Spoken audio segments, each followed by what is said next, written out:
2 years after the tidal wave that was PT, Capcom drops a teaser of their own for Resident Evil 7.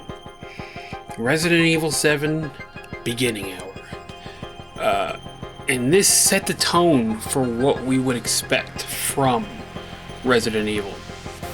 First person, potentially a psychological horror, slow, terrifying, and absolutely grotesque. I, being a fan of Resident Evil 1, 2, and 3, was very excited to see the game return to its terrifying roots. So, immediately after playing the beginning hour, I pre-ordered Resident Evil 7 as soon as I could for my PS4. Now, Resident Evil 7 was a bit of a game changer for me. It wholeheartedly revitalized my love for the Resident Evil franchise, and it showed me that the series could still be absolutely terrifying and horrifying. Now, fast forward several years later, and I get my first VR headset randomly, and I immediately knew that I had to play Resident Evil 7 in VR. So I did. And you'll notice, from the footage I'm using here to right now, I have upgraded. Already, VR is awesome, by the way. I started with the MetaQuest 2, now I have a MetaQuest 3. And it's VR, so it got VR so much fun. I'm having so much fun playing in VR. Anyway, moving on. So, Resident Evil 7 was the single most terrifying experience I've ever had in VR so far. It is fucking terrifying. I'm very much looking forward to the new Alien game, which this video will probably be coming out after that game. No, it should be coming out before the game comes out. So, Resident Evil 7 VR is not without its faults. It has not been officially released on PC, and to even play this in VR, you need the Praydog Resident Evil 7 VR mod. Installing the mod is so easy, but that's not what we're here for today. So, without further ado, my experience with the Praydog Resident Evil 7 VR mod. So as it turns out, I lost most of my footage for this. I have one single 3-hour stream to pull footage from, so all the footage that I got is from the one stream. And I also filmed playing Not a Hero, but I did that in 2D just because I wanted to play it and get it out of the way. And I got a lot to go. I got a lot to deal with right now. So, all right. So, next part. So the gameplay, your VR controls. Let's. You got your sticks, right? You got your VR sticks, your hands. You got. What are we looking at? You do this, and you get your healing items. Your gun's always in your hand, and it's not the controls. It wasn't made for PC VR, so the controls aren't as intuitive. But 90% of most of what you're gonna want to do is it's already mapped. It's ready to go. I think there's two different versions of the mod, and I swapped between the two during the process. And for one version, I had to map the pause button to pause the game, and I had to open map button to view the map. But otherwise, it was fantastic. The controls are simple, easy, intuitive. Only minor complaints there. Now, as far as playing it, the combat is absolutely insane. It is I've played this game a million times, and you know, it's always been kind of spooky, you know what I'm saying? But nothing prepared me for having a fucking molded, what feels like this far from my face, trying to bite my face off. God damn, dude. It is intimate, to say the least. It is an intimate experience. The boss fights, you know, they're not as scary as, you know, you know, going up against the molded. The boss fights, you know, they're bombastic and grandiose. You know, it's hard to be scared of a giant molded Jack Baker in like a basement. It's hard to be terrified. No, the Marguerite fight was kind of scary. The Marguerite fight was pretty good. But the first Jack Baker fight in the garage, where you know, he's chasing you around, that is good. It's right there. He's right on top of you. Ethan's shorter than him, so you gotta look up at him, and it is just, whew, god damn. Now the action of the whole game itself is intensified because you are like, you're in the pilot seat. Like, it's no longer a separation. It's, you turn your head, everything turns. Like, no matter where you look is game. So the action is always right in your face, and it is just fantastic. It is unique. I loved that aspect of it. The cutscenes, however, I could have done without. I wish there was better implementation for it. It's the only part that made me feel sick. So for cutscenes and stuff, like, he'd answer the phone, he'd grab the phone, and he would just look down, and when he looks down, like, it overrides what you're looking at, so suddenly stuff you're looking at is shifting, and it is disorienting. I almost fell over doing it. It is intense. There's some scenes where, like, Jack will grab you and it'll override the camera angles, and it's a little disorienting. It's like, no matter where you turn, it's like it's still moving the way that it's moving. There's no controlling it. Like, that picture stays in front of you. It's hard to explain if you haven't played VR. And there's also a bunch of bugs and shit. I don't know what happened. I looked it up. I tried to fix it. I tried to fix it a bunch of times. But there's a bug in the VR version, in Praydog's VR mod, that when you... Sometimes the bullets will just go through enemies. And I had the bullets go through enemies at, like, the most inopportune times. And I noticed I was wasting a lot of ammo on some enemies, and I was like, what the fuck is happening?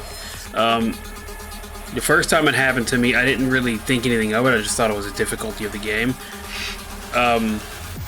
It was not the first molded encounter, but it's actually right after. Let's say you're in that hallway, and you end up in the room right before getting to the second Jack Baker boss fight, and the bathtub's full of mold, and you know, the one comes out of the wall and the one spawns behind you, and I could not kill them to save my life. My bullets kept going through them. I had to put it down for the day because it was frustrating. And then there's the boss fight. And then there's the boss fight when you are not fighting, but like trying to encounter, what was that kid's name? The fucking engineer. The brother. You're just trying to get to the brother. And he throws this monster at you. One of the big bloated, big behemoth guys. Big tough guy, you know what I'm saying? And it was so fucking frustrating. I had to fight it like 7 times because every time my bullets would go through it.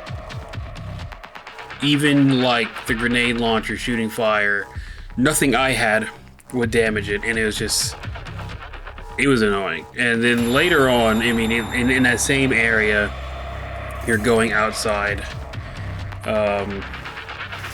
to find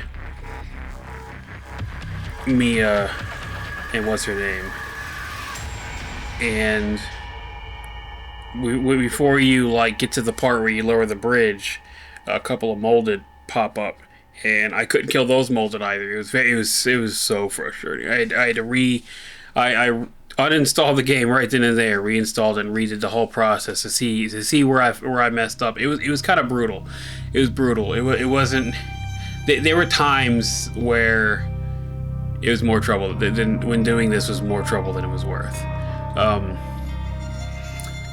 But outside of that, it is so immersive. It is one of the most immersive experiences I've had in VR.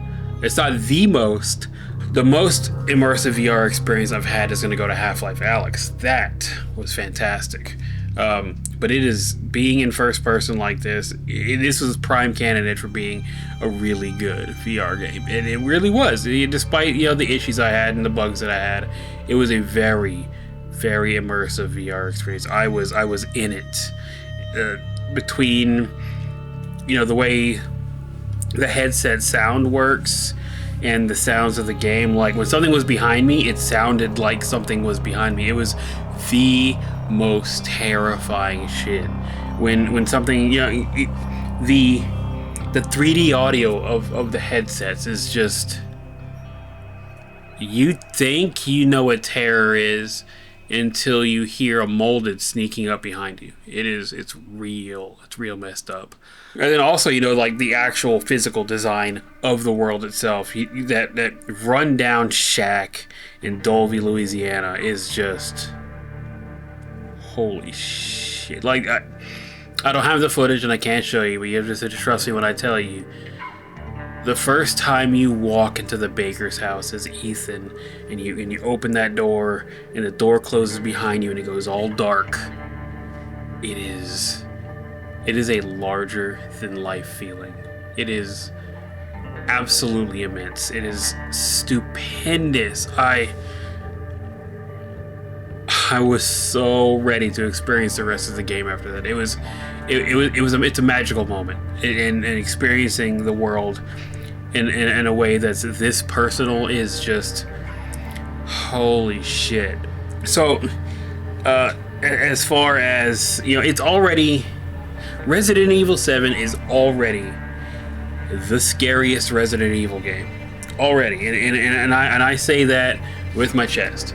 I think that Resident Evil 7 is the scariest Resident Evil game. But holy shit.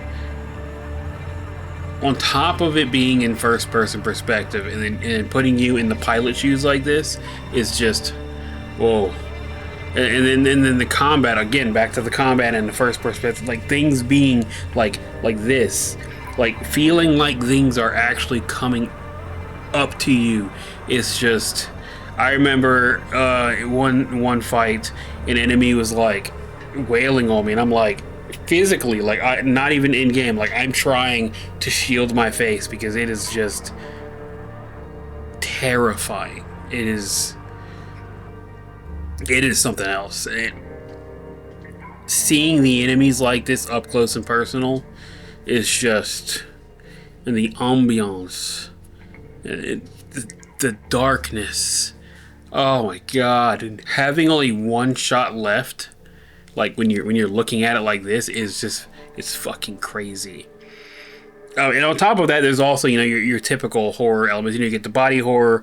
It is Ethan losing body parts and stuff, which is whew.